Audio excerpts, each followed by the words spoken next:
نحمده ونصلي ونسلم على رسوله الكريم اما بعد۔ میرے دوستو، نماز وتر میں جو ہم دعائے قنوت پڑھتے ہیں، اللہم انا نستعینک ونستغفرک ونؤمن بک ونتوکل علیک ونثنی علیک الخیر ونشکرک ولا نکفرک ونخلع ونترک من یفجرک، اللہم ایاک نعبد ولک نصلی ونسجد والیک نسعی ونحفد ونرجو رحمتک ونخشى عذابک ان عذابک بالکفار ملحق۔ اس دعا کی بڑی اہمیت ہے۔ جناب سیدنا سوید بن غفلہ رضی اللہ تعالیٰ عنہ فرماتے ہیں کہ میں نے خلفائے اربعہ یعنی سیدنا ابوبکر صدیق رضی اللہ تعالیٰ عنہ، سیدنا عمر فاروق رضی اللہ تعالیٰ عنہ، سیدنا عثمان غنی رضی اللہ تعالیٰ عنہ اور سیدنا علی المرتضیٰ شیر خدا رضی اللہ تعالیٰ عنہ، ان چاروں حضرات کا یہ عمل نوٹ کیا ہے کہ وہ ہمیشہ وتر کی تیسری رکعت کے اندر دعائے قنوت پڑھا کرتے تھے، اور یہ فرمایا کرتے تھے کہ یہی عمل آقا کریم سید المرسلین حضور پاک علیہ الصلوۃ والسلام کا تھا۔ اس لیے فقہائے امت کے اس پر اجماع ہے کہ وتر کے اندر دعائے قنوت کا پڑھنا سنت ہے، اس کو ترک نہیں کرنا چاہیے اور اس سے غافل نہیں ہونا چاہیے۔ پہلے اس کے الفاظ کی جامعیت ملاحظہ فرمائیں کہ کیسی زبردست یہ دعا ہے۔ اللہم، اے اللہ، انا نستعینک، بے شک ہم تجھ سے مدد چاہتے ہیں، نستعینک ونستغفرک، اور تجھ سے مغفرت طلب کرتے ہیں، ونستغفرک ونؤمن بک،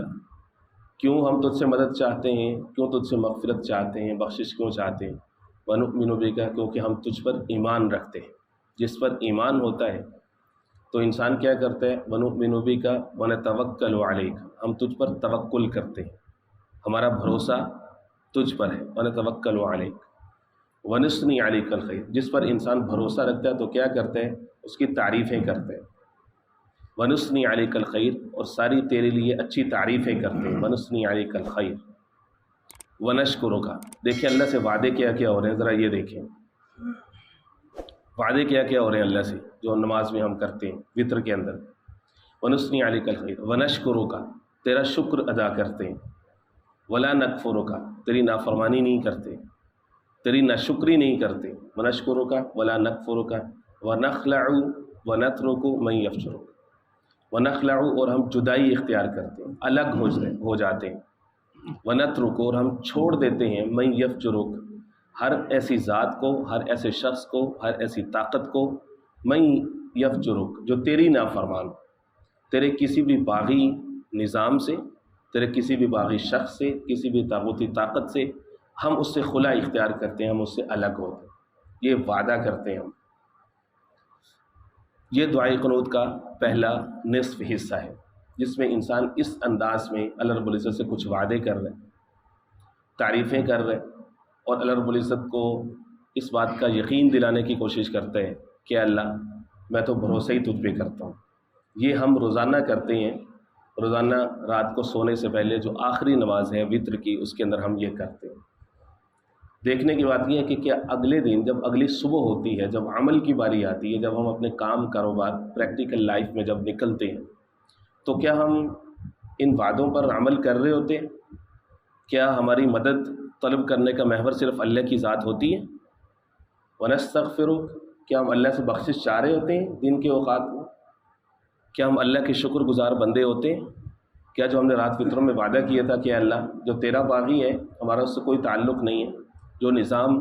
تجھ سے دور کرے ہم اس سے دور ہوتے ہیں؟ کیا سود، جھوٹ، رشوت، یہ ساری چیزیں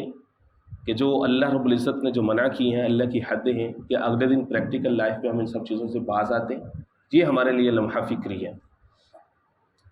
روزانہ کی بنیاد پر یہ ہمارا وعدہ ہے۔ دعا انتہائی جامع ہے، جو اس سے اگلا حصہ ہے جس کے اوپر میں کل بات کروں گا۔ علماء امت نے اس بات پر اتفاق کیا ہے کہ اولاً تو ہر مسلمان کی ذمہ داری ہے کہ دعائے قنوت کو یاد کرے تاکہ وتر میں اس کو پڑھ سکے، اور یہ چونکہ ثابت شدہ دعا ہے وتروں کے لیے، اس لیے اس کو یاد کر کے اسی کو ہی پڑھنا چاہیے۔ لیکن اگر بوجہ غفلت، سستی یا کسی بھی وجہ سے اگر یاد نہیں ہے تو اس کی جگہ پہ جو دیگر معصور اور منقول جو دعائیں ہیں تو ان کو بھی پڑھا جا سکتا ہے۔ ربنا آتنا فی الدنیا حسنہ وفی الآخرۃ حسنہ وقنا عذاب النار، یا ربنا اغفر لی، اللہم اغفر لی، اللہم اغفر لی۔ تو دیگر دعائیں پڑھنے کی اجازت ہے، لیکن دعائیں ایسی ہوں جو کلام الناس کے مشابہ نہ ہو۔ کلام الناس سے مراد یہ کہ جس طرح لوگ آپس میں ایک دوسرے سے باتیں کرتے ہیں یا کچھ مانگ رہے ہوتے ہیں، یا یوں کہہ لیں کہ اپنی مادری زبان کے اندر اس طرح سے نماز کے اندر اس بات کی اجازت نہیں ہے، بلکہ جو منصور اور معقول دعائیں ہیں صرف انہی کو پڑھنے کی اجازت ہے۔ اور یاد رکھیں کہ جب علماء امت کسی بات کی اجازت دیتے ہیں تو وہ بامر مجبوری ہوتا ہے۔ الضرورت یتقدر بقدر ضرورت، یہ فقہ کا اصول ہے کہ وہ بقدر ضرورت ہوتے ہیں۔ اس کا یہ مطلب نہیں ہے کہ وہ جو 15-16 سال کی عمر میں، 18-20 سال کی عمر میں جو کسی مولانا صاحب سے مسئلہ سنا تھا کہ دعائے قنوت کی جگہ پہ فلانی دعا بھی پڑھ سکتے ہیں، تو اب پوری زندگی چلانا ہے اسی کو ہی، کوئی اپ ڈیٹ نہیں کرنا، اپنا کاروبار آگے لے کر کے جانا ہے، زندگی کی ذاتی مصروفیات اس میں ترقی کرنی ہے، لیکن دعائے قنوت نہیں سیکھنی۔ علمی ترقی، روحانی ترقی، نماز کی ترقی نہیں، وہ بس اس میں تو دوسری چیزوں میں پڑھ سکتے ہیں مولانا صاحب، وہ کوئی اتنا ضروری نہیں ہے۔ بس اس کے بعد پھر مسئلے بتانے بھی آ جاتے ہیں، کام الٹا ہو جاتا ہے، پہلے مسئلہ پوچھا ہوتا ہے، بعد میں مسئلہ بتاتے ہیں کہ اس کی جگہ پہ فلانی دعا بھی پڑھ سکتے ہیں۔ اللہ کی بندو، دعائے قنوت کے الفاظ ہی اتنے ہیں، چند ایک لائنیں، اگر روزانہ کی بنیاد پر تھوڑا بھی سیکھ لیں تو ایک ہفتے میں دعائے قنوت سیکھنا کوئی مشکل نہیں۔ اف دیر از ول دیر از وے، ارادہ ہو تو ہر چیز آسان ہو جاتی ہے، اہمیت کا پتہ ہو کہ یہ کتنی جامع دعا ہے، تو اس لیے اس دعا کو سیکھنا چاہیے اور اسی کو ہی پڑھنے کی کوشش کرنی چاہیے۔ سورۃ الاخلاص نہیں، کیونکہ وہ قرات ہے، وہ دعا نہیں ہے، اس لیے اس کی جگہ پہ دعا مانگیں گے، یہ دعا ہے، اور دعا بھی ایسی ہو جو کہ معصور اور منقول ہو، جو ثابت شدہ ہو، تو وہ اس کی جگہ پہ انشاءاللہ العزیز پڑھنے کی کوشش کریں گے۔ پہلی بات تو یہ ہے کہ دعائے قنوت سیکھیں گے۔ رمضان المبارک کے ایام ہیں، آخری عشرہ ہے انشاءاللہ العزیز، آج 20واں روزہ ہے، اور آج جو ہے وہ معتکفین حضرات بھی یہ کوشش فرمائیں کہ عصر کی نماز کے وقت تیاری کر کے آ جائیں، عصر کی نماز کے وقت اس سے زیادہ ڈیلے نہ کریں، کیونکہ بعض دفعہ ایسا ہوتا ہے کہ عصر کے بعد اگر تیاری کریں گے تو وقت کا کوئی پتہ نہیں چلتا۔ غروب آفتاب سے اگر 1 سیکنڈ کے بعد بھی مسجد میں داخل ہوئے تو اب اعتکاف نفلی ہے، اب وہ جو سنت مؤکدہ علی الکفایہ جو اعتکاف ہے جس پر سب اجر کا وعدہ ہے، وہ اعتکاف نہیں ہوگا، وہ نفلی اعتکاف ہو جائے گا۔ اس لیے کوشش یہ فرمائیں کہ جو حضرات جنہوں نے یہاں فارم فل کیا ہے یا جو ارادہ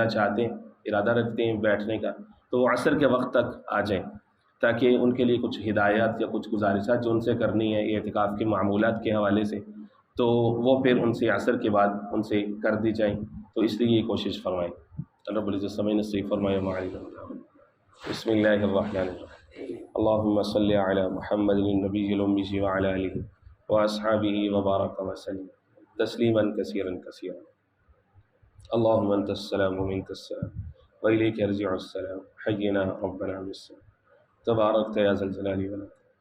اللہم اشف مرضانا ومرضى المسلمین، صلی اللہ تعالی علی خیر خلقہ محمد وآلہ وأصحابہ۔